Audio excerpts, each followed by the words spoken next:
going on, and welcome back to What Shall We Do Next? I'm Mike, your host, and I hope you guys are having the best day ever. Before I get started, guys, if you are new here, please subscribe if you haven't already done that. We're on the road to 83,000 subscribers. We just hit 82 today, so thank you all so much for that. So hit subscribe and join the fam. And also, guys, go follow me on all my social media. Links are in the description. I have Facebook, Twitter, Instagram, and even Snapchat, so go follow me on all of those. And as you guys know, I recently started a Facebook account, so you can add me on Facebook, and we can be Facebook friends, so go do that. Link is in the description. And finally, be sure to turn on the notification bell right next to the subscribe button. That way you get notified every time I upload a video. Thank you. But once again, I am coming back at you guys with another creepy video, and today we are talking about another scary story. And the scary story is called babysitting. So yeah, guys, I thought today, since it is a story about babysitting, it would be relevant to wear my shirt about a whale. So anyway, the story of babysitting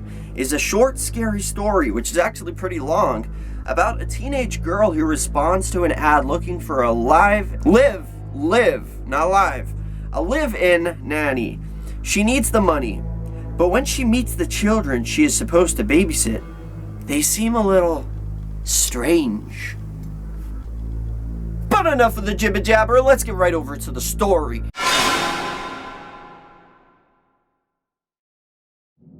Babysitting. When I dropped out of school, it wasn't easy to find work. Nobody seemed to want to hire a girl with no qualifications. I was tired of applying for jobs advertised in the newspapers and on the internet without receiving any replies. One day, I spotted an ad for a job that was not so tempting, but I really needed the money. The ad said they were looking for a live-in babysitter to take care of 3 young children. It said no qualifications necessary. They just require someone young, responsible, and pretty. I called the number, and the phone was answered by a woman with a sweet and friendly voice. When I told her I was calling about the babysitting job, she hired me on the spot. She didn't even want to meet me in person first, but she said that she needed me to start immediately. I was delighted. The next morning, I drove over to the house to meet the family. As soon as I got there, I saw that the house was beautiful, both inside and out. You could tell that the family was wealthy. The woman and her husband greeted me with broad smiles on their faces and introduced me to their children. There were 2 boys and a girl. Sebastian was 6 years old, Damien was 5, and Lenka was 4. The kids seemed to be nice, happy, and friendly.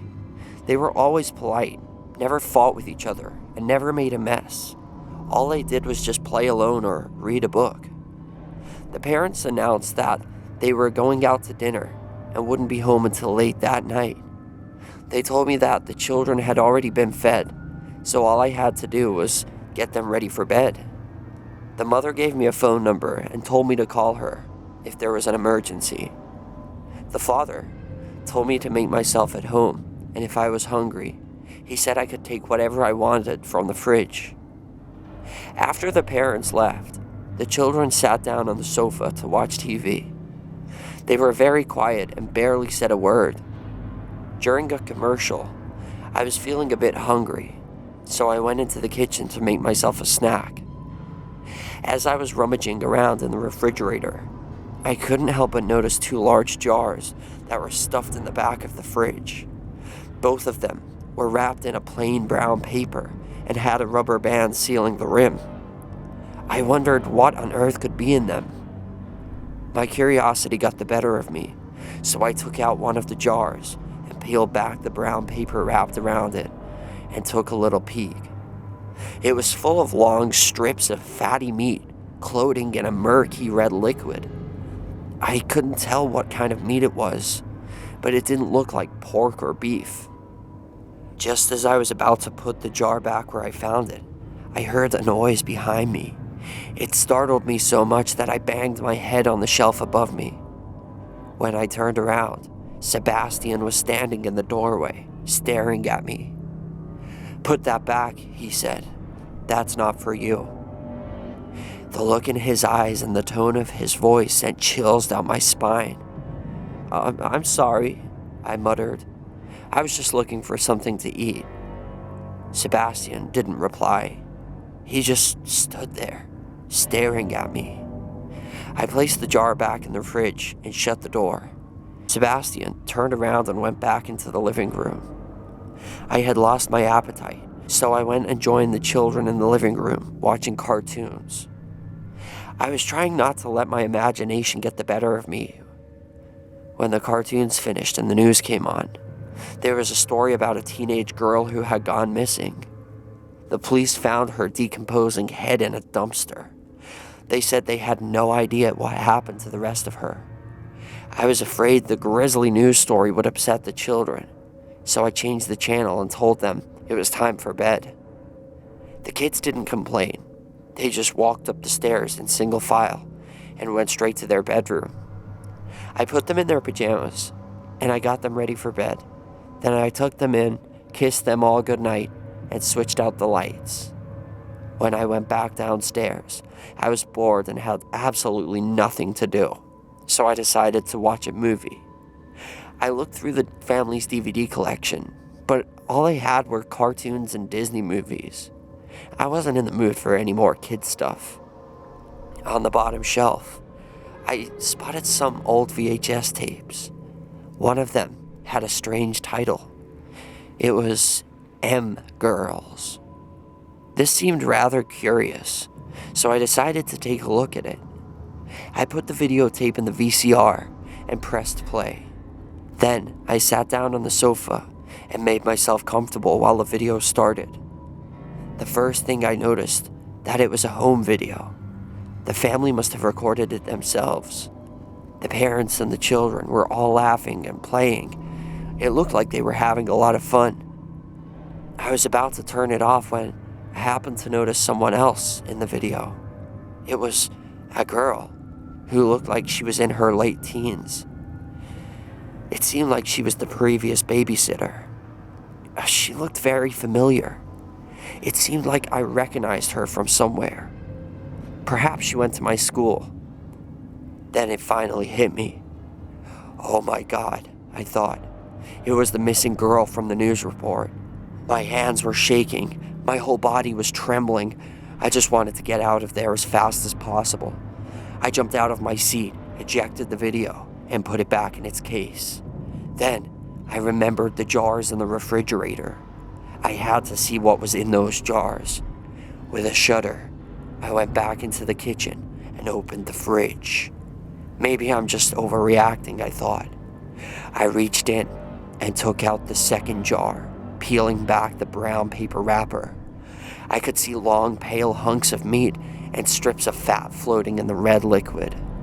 Some of the meat looked like it had skin on it. Human skin. I could also see what looked like long strands of hair. Human hair. I was so scared I felt like I was about to pee my pants. I ripped off the rubber band that was sealing the jar and peered inside. There was an eyeball staring back at me. Horrified, I dropped the jar and smashed it on the kitchen floor. I ran to the living room, put on my jacket, grabbed the video, and I stuffed it in my pocket. When I came out to the hallway, Sebastian was standing at the foot of the stairs. "Where are you going?" he said. I just remembered," I stammered. I forgot something. I have to go home and get it. I'll be back in a few minutes." Damien and Lenka came running down the stairs. "You can't go," screeched Damien. "You can't leave us on our own." "I'm calling our parents," shouted Lenka as she picked up the phone and began dialing numbers. Sebastian grabbed a hold of my leg and wouldn't let go. "You have to stay," he squealed. "We're hungry." His grip was extremely tight, but I managed to shake him off and I ran out the front door. As I dashed to my car, I saw the parents pulling into the driveway. I didn't stop for a moment. I just jumped in my car and locked all the doors. The children were on the doorstep screaming and crying. The mother and father got out of the car and came running over. There was an angry look on their faces. "What's wrong?" they shouted. "Where are you going? Come back here." I didn't answer. I just turned the key in the ignition and revved the engine. They started banging on the windows.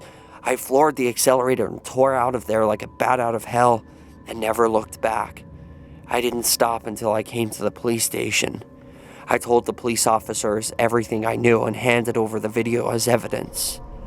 The police immediately dispatched 2 patrol cars, but by the time they arrived at the house, the parents and the children were gone. They just took their car and disappeared. The police searched the house and found the jars in the fridge. They also found human flesh and bones in the basement. They did tests and confirmed that these were the remains of that missing girl. They never managed to track down the parents or the children. They're still out there somewhere, probably living under a different name, probably still on the hunt for new victims. If you want my advice, be careful who you're babysitting for.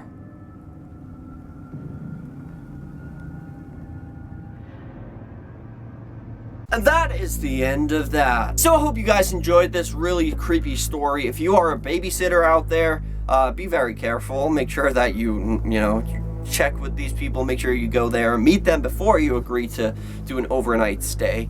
Because you never know. This could be like the children. It seems like the children were used as bait to collect a babysitter so they could eat them, I guess. I don't know. I mean, kind of reminded me of Wrong Turn, the way they had jars of meat, human meat in the fridge. Oh,